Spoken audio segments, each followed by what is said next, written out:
These are a series of photographs that I took on the 22nd of August of my sailboat. I've been scraping the bottom and managed to do the one side.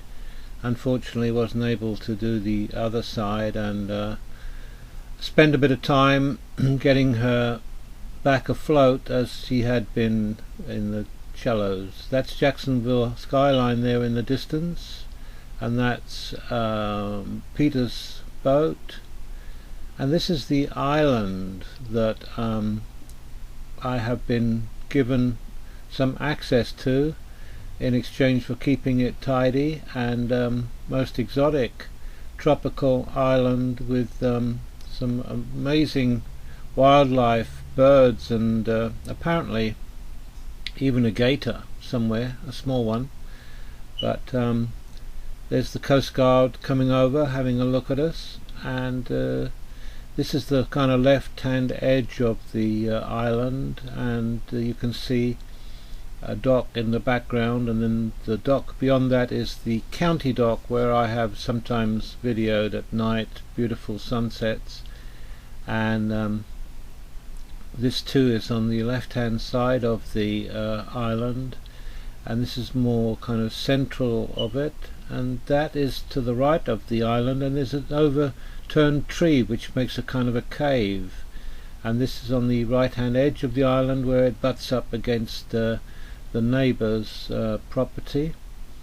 Here is about the middle of the island, and all these cypress trees with knees sticking out, which are quite something to behold. It makes it almost prehistoric to see these cypress knees sticking out from the earth and from the water. Very interesting island. I hope to use that little area there to beach a boat and work on it, get a flat bottom boat that will sit on there quite nicely, and also be a good place to maybe have a barbecue. That's the left hand side of the island. That's the right hand side of the island where you can see the nearest neighbour. This is an old cypress knee that is rotting, but makes quite a bit of art, if you ask me. That it's like a camel's back almost, and here are these cypress knees sticking out from the mud and from the grass, etc. I'll say very interesting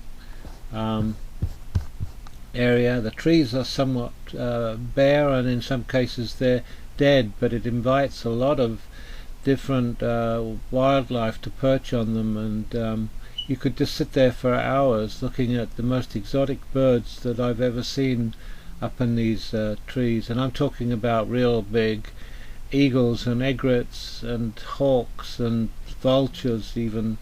If they see a dead fish carcass, you see them gathering. And these, again, artistic looking objects that you find, which are pretty old. They're very hard wood, this cypress, but very interesting to walk around. And the island goes back a little bit, and it's almost completely encircled, and Dr. Sanchez, who owns the island, hasn't been on it for years, but lives in a property on the water just behind